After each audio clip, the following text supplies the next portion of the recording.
સૌરાષ્ટ્ર અને કચ્છના લોકોને ઘર આંગણે ઝડપી ન્યાય મળી રહે તે હેતુથી રાજકોટ ખાતે ગુજરાત હાઈકોર્ટની બેન્ચ સ્થાપવાની માંગ વધુ તેજ બની ગઈ છે। આ મુદ્દે પોરબંદર ડિસ્ટ્રિક્ટ બાર એસોસિએશન દ્વારા જિલ્લા કલેક્ટરને આવેદનપત્ર પાઠવવામાં આવ્યું હતું। રાજકોટ ખાતે ગુજરાત હાઈકોર્ટની બેન્ચ શરૂ કરવાની માંગને લઈને સૌરાષ્ટ્ર અને કચ્છભરમાં વકીલ આલમ દ્વારા રજૂઆતો કરવામાં આવી હતી। આ માંગને સમર્થન આપતા પોરબંદર ડિસ્ટ્રિક્ટ બાર એસોસિએશન પણ મેદાનમાં આવ્યું છે। ડિસ્ટ્રિક્ટ બાર એસોસિએશનના પ્રમુખ હરભમભાઈ એમ ચુંડાવદરાની આગેવાની હેઠળ મોટી સંખ્યામાં વકીલો એકત્ર થયા હતા અને જિલ્લા કલેક્ટરને વિસ્તૃત આવેદનપત્ર પાઠવ્યું હતું, જેમાં વકીલોનું કહેવું છે કે રાજકોટ ખાતે હાઈકોર્ટની બેન્ચ શરૂ થશે તો સૌરાષ્ટ્ર અને કચ્છના લાખો લોકોને અમદાવાદ સુધી જવાની ફરજ નહીં પડે, જેના કારણે સમય અને ખર્ચ બંનેમાં રાહત મળશે, તેમજ સામાન્ય નાગરિકોને ઝડપી અને સરળતાથી ન્યાય મળી શકશે। ન્યાય એવી વસ્તુ છે કે જે દરેકના જીવનમાં ક્યાંક ને ક્યાંક સ્પર્શ અને તેથી જ સૌરાષ્ટ્રમાં હાઈકોર્ટની બેન્ચ મળે તેવી અમારી માગણી છે। અગાઉ જ્યારે ગુજરાત મહારાષ્ટ્રમાં ભળેલું ત્યારે સૌરાષ્ટ્રમાં રાજકોટમાં હાઈકોર્ટ હતી જ, પરંતુ જ્યારે મહારાષ્ટ્રમાંથી આપણે જુદા પડ્યા અને ગુજરાત સ્ટેટ નવું બન્યું ત્યાર પછી આ હાઈકોર્ટ છે એ રાજકોટમાંથી અમદાવાદ ગઈ છે। પરંતુ આજ ભારતના 7 રાજ્યો એવા છે કે જેમાં એક કરતાં વધારે હાઈકોર્ટો આવેલી જ છે। ખાસ કરીને મહારાષ્ટ્રમાં 4 જ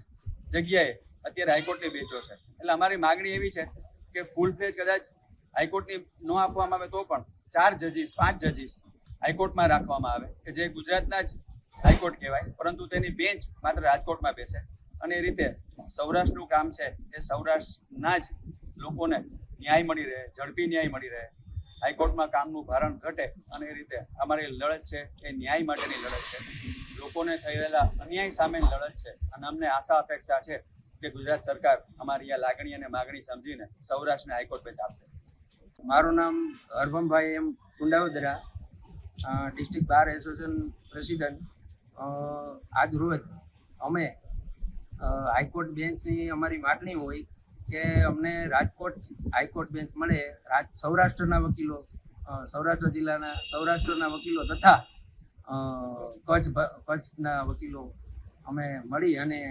અમે હાઈકોર્ટની જે માગણી કરીએ એ અમારી માગણી પૂરી થાય એ માટે અમે આજે કોર્ટ કાર્યવાહીથી અલિપ્ત રહેલા છે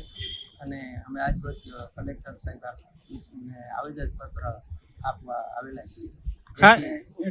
ખાસ કરીને શું મુશ્કેલી પડે અત્યારે જે છે વકીલોને? અહીંથી કેસ જે ફેમિલી કોર્ટ હોય તો એ અમારે અહીંયા હાઈકોર્ટ જવું પડે, અહીંથી ના મંજૂર કે મંજૂર થાય છે એની સામે અપીલમાં જવું હોય। તેમજ ડિસ્ટ્રિક્ટ કોર્ટમાં પણ અમારી કોઈ જામીન અરજી છે અથવા કોઈ પણ કેસ છે એમાં સજા થાય કે કાંઈ પણ એની સામે અપીલમાં જવું હોય તો અમારે હાઈકોર્ટ જવું પડે અને ખર્ચો અને અહીંથી બહુ દૂર થાય છે, તેમજ અમારે ખર્ચો મોટો થાય છે, એમાં ગરીબ વર્ગના માણસોને બહુ મુશ્કેલી પડે છે અને આવવા જવામાં સમય પણ અમારે બહુ વ્યય થાય છે।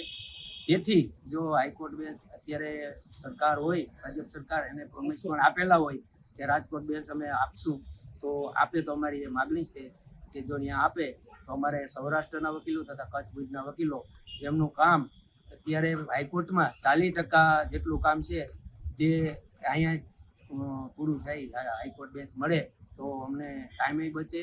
તેમજ ખર્ચો પણ ગરીબ માણસો અને મધ્યમ વર્ગના વર્ષો એને લાભ થાય એ માટે અમારી આ માગણી છે।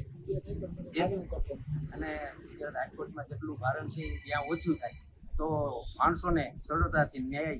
વહેલી તકે મળે અને કેસ પેન્ડિંગ ભરાવો છે એ પણ ઓછો થઈ જાય, જેથી જો અહીં હાઈકોર્ટ બેન્ચ મળે તો અમારી એવી માગણી છે અને રજૂઆત છે ધ્યાને લઈ સરકારથી અમારી માગણી મંજૂર કરવી એ આજરોજ અમે કલેક્ટર સાહેબને આવેદનપત્ર વકીલો, અમારા બાર એસોસિએશન પ્રમુખ ભરતભાઈ લાખાણી, રમેશભાઈ ચૌહાણ, કાપડિયાભાઈ, અમારા નલીનભાઈ કપાળ વગેરે અમારી આખી ટીમ અને મારી બોડી અને આખા પોરબંદર જિલ્લાના વકીલો આવેલા છે જે માગણી અમે કાયદે રાખી। આ માંગને સમર્થન રૂપે પોરબંદરના વકીલોએ પોતાની દૈનિક કામગીરીથી પણ અલિપ્ત રહી વિરોધ નોંધાવ્યો હતો અને રાજ્ય સરકાર તેમજ સંબંધિત સત્તાધીશોને રાજકોટ ખાતે હાઈકોર્ટની બેન્ચ વહેલી તકે ફાળવવાની માંગ કરી હતી। નિપુલ પોપટ સાથે અશોક થાનકી, ગુજરાત ન્યૂઝ, પોરબંદર।